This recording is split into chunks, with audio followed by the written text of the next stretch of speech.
मुंबईतील मुलुंड येथील संभाजी सांस्कृतिक सभागृहात शनिवार दिनांक 8 फेब्रुवारी 2025 रोजी सायंकाळी कोकण विकास समितीची सर्वसाधारण सभा समितीचे सर्वेसर्वा तथा अध्यक्ष जयवंतरावजी दरेकर यांच्या अध्यक्षतेखाली संपन्न झाली। या सभेस विविध क्षेत्रातील कोकणस्थ मान्यवरांची प्रकर्षाने उपस्थिती होती।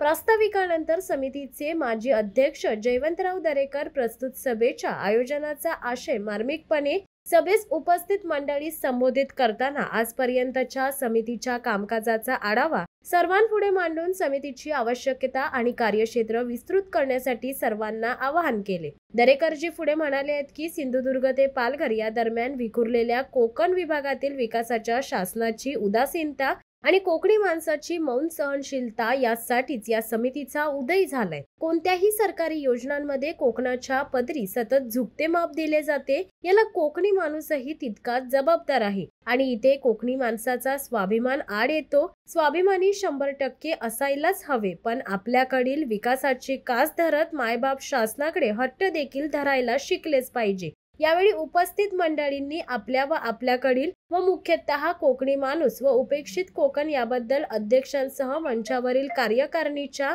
अन्य मान्यवरांसमोर आपापले मनोगत व कार्यप्रणालीबद्दल परिसंवाद स्वरूप एकंदरीत कोकण विकास आणि शासन सुविधा यांचा परामर्श घेतला।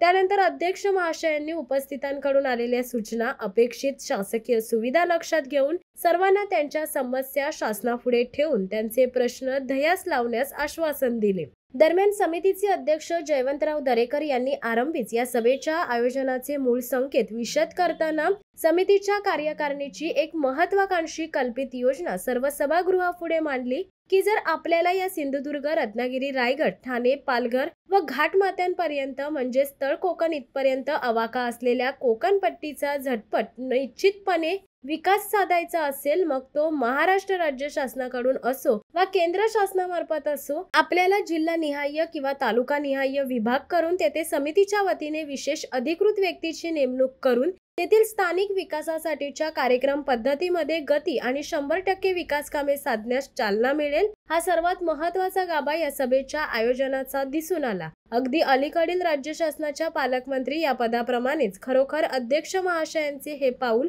वाखण्याजोगेच आहे, यात तीळ मात्र शंका नाही आणि असे झाल्यास कोकण आणि कोकणी माणूस यांच्या विकासाचा झपाटा गतिशील होईल। या सभेत कोकण रेल्वे सावंतवाडी जंक्शनचे नामांतर, कोकणातील स्थानिकांचे होमस्टे आणि त्यावरील CRZच्या नावाखालील टांगती तलवार, शेतकऱ्यांच्या पीक पाण्यांवरील माकड टोळींचे सावट, शैक्षणिक, आरोग्य विषयक तसेच विस्तृत समुद्र किनारा लाभलेल्या किनारपट्टीवरील मासेमारी करणाऱ्या कोळी बांधवांच्या समस्या व नागरी किनाऱ्यावरील नारळी फोफडीचे बागायतदार यांची वादळी तडाख्याने होणारी नासधूस व सरकारी उदासीनता, स्थानिक रस्ते, ST प्रवास याही उपर कोकणाबाहेरून आलेल्या विकासकांचा उपद्रवी सुळसुळाट अशा अनेक प्रश्नांची सरबती या सभेत प्रामुख्याने घेण्यात येऊन आपला कोकण परप्रांतीयांच्या हाती देऊ नका, आपल्या जमिनी विकू नका अशी आर्तसाद घालत सभेचा समारोप करताना अध्यक्ष जयवंतराव दरेकर यांच्या डोळ्यात कोकण व कोकणी माणूस यांच्याबद्दलचा जिव्हाळा तरुणांना प्रकर्षाने जाणवत होते।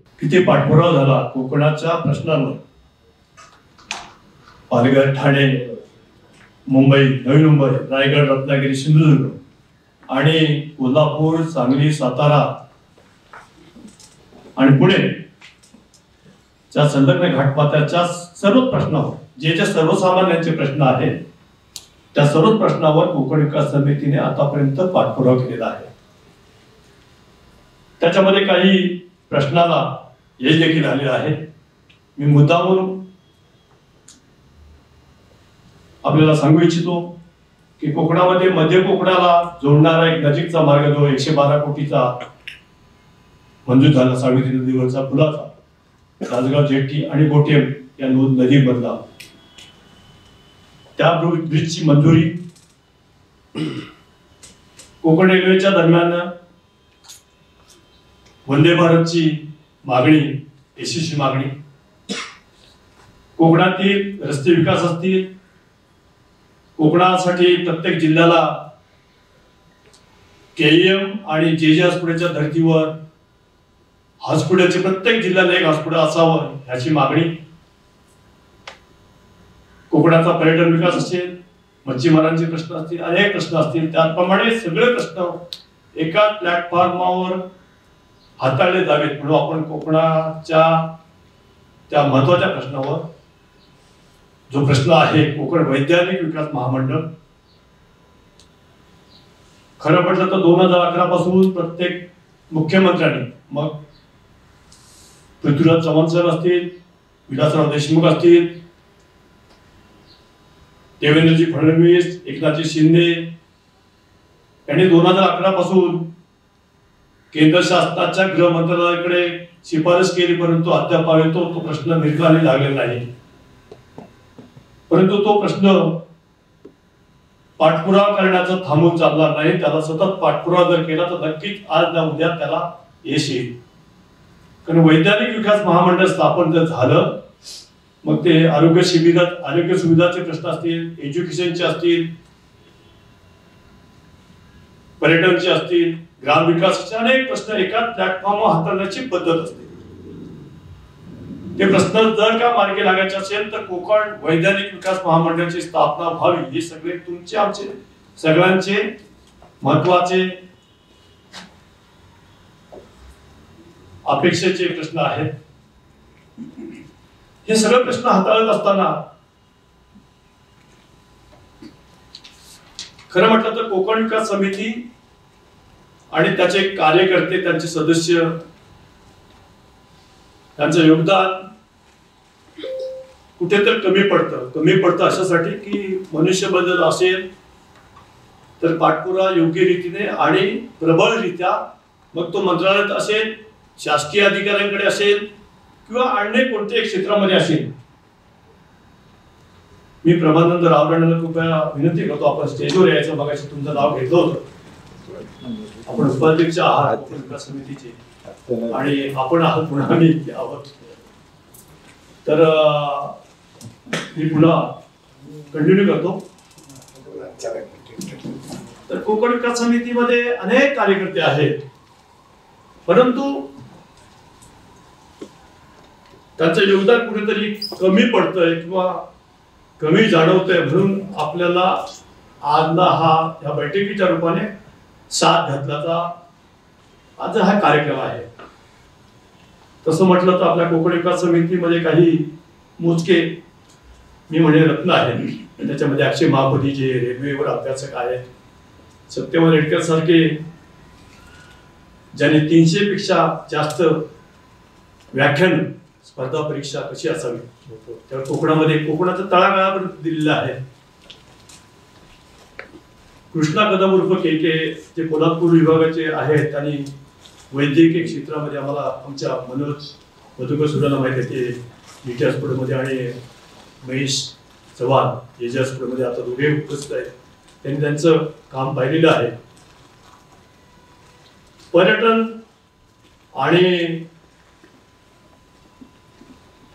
सयाजीचा सहवास ह्या गोष्टीवर आमचे कुंभालय श्री कुंभालय देवी देवस्थान खेड तालुक्यातील एक चांगली संस्था आहे. त्यांचं कार्य खरोखर गेल्या 10 ते 20 वर्षापासून आम्ही जवळून पाहतोय. कोकणातले एक गड किल्ले त्यांनी असं म्हणजे जवळपास ते ठेवले, म्हणजे जनसामान्यांचं कमी कमी 300 250 पर्यटकांना, ट्रेकरना घेऊन त्यांची योजनाबद्ध आखणी असते. गेल्या कित्येक वर्षापासून ते तसं म्हटलं तर 40 किलोमीटर म्हणजे तालुक्यापासून दुर्गम भाग अशा भागामध्ये ते काम करत असतात. म्हणजे अभिजित सूर्य आहेत दापोलीमध्ये, काळात तांदूळ पिकवणारे, जे पेशाने इंजिनियर आहेत. आमचे मोडक साहेबांना माहिती आहे, पंचगणीचे ना, पंचनदी दापोलीमध्ये. तर ते मागच्या व्याख्यानाला हजर होते. जे चैतन्य पाटील नाके दर्गे जे गोवा मार्गावर त्यांनी पाठपुरावा केला. आमचे रमाकांत पाटील साहेब बाजूला बसलेले आहेत. कोकण परिषदेचे ते अध्यक्ष आहेत. अशा अनेक कार्यकर्ते आणि मान्यवर कोकण विकास समितीमध्ये लाभलेले आहेत. परंतु कधी कधी वाटतं की आपल्याला पोट आपल्याला शेवटी भुकेलेलं असतं, ते पोट भरत नसतं. आपल्याला वाटतं चला आपण आणखी कोकणासाठी काहीतरी करावं, कारण आतापर्यंत केलेला पाठपुरावा काही अंशी जरी यशस्वी झाला नसेल, जर का चांगली लोक आणखी जोडली गेली आणि त्याची बांधणी चांगली गेलेली आहे. आपल्याला वाटतं जर बांधणी, त्याचं नियोजन म्हणजे प्रशांतराव आणि विजय कोथीकरकर इथे आहेत, त्यांना माहिती आहे, ते नेहमी आम्हाला सहकार्य करतात. तर आम्ही त्यांच्या समेत चर्चा करत असताना आमचे दादा सुधाकर मोरे पण ज्येष्ठ सदस्य इथे उपस्थित आहेत. तर त्यांच्याकडे चर्चा करत असताना आम्ही नेहमी म्हणतो की काय आपल्याला काहीतरी बदल करणं गरजेचं आहे. आणि बदल का करायला पाहिजे, तर जर का आपल्याला काही त्याच्यातून काहीतरी फलित किंवा यश मिळवायचं असेल तर एक आपली बांधणी ही चांगली असायला पाहिजे. मग आम्ही ठरवतोय की कोकण विकास समितीचे एकंदर 11 जिल्हे आहेत, तर त्या 11 जिल्ह्यामध्ये बांधणी कशी असावी आणि तो बदल केल्यानंतर नक्कीच कोकणाच्या पदी आपण काय देऊ शकतो. एक प्रत्येकाचे शेवटी विचार असतात. आमची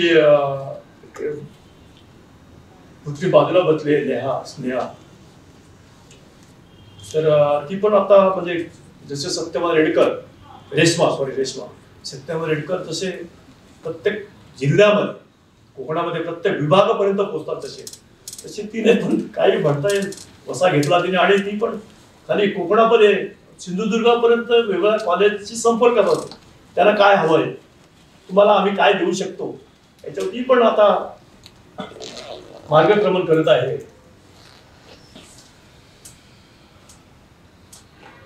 आमचे या संस्थेचे फाउंडर मेंबर आमचे माझे वर्गमित्र शेखरजी पालांडे मागे बसले.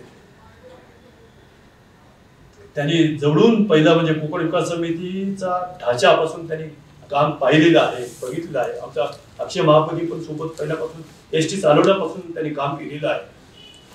तर मित्रांनो, आपण ह्या विषयावर आज चर्चा करणार आहोत की कोकण विकास समितीने आतापर्यंत डोलारा हा इथपर्यंत आणलेला आहे, पुढे काय करावं.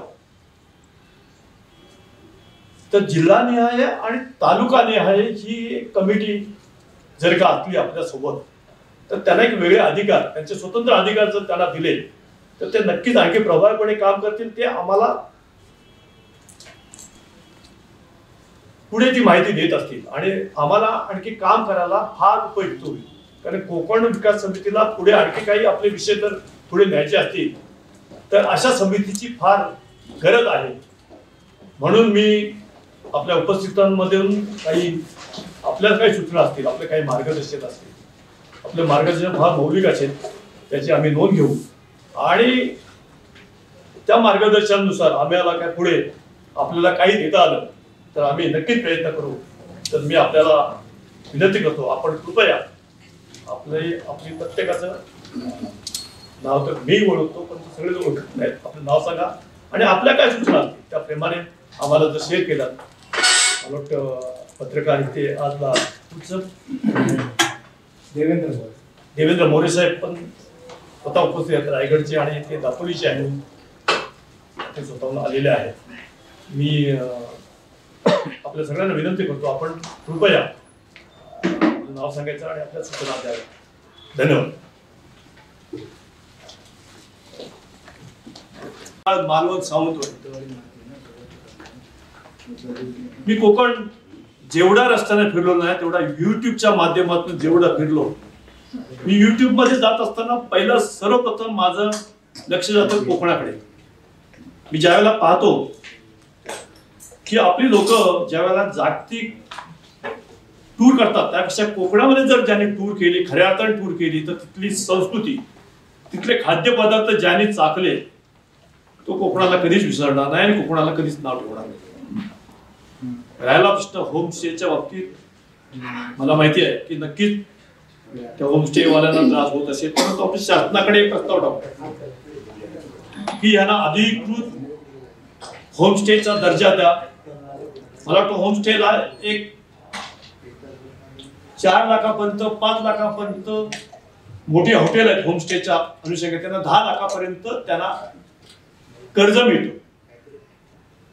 हे कित्येक लोकांना माहिती देखील नसेल.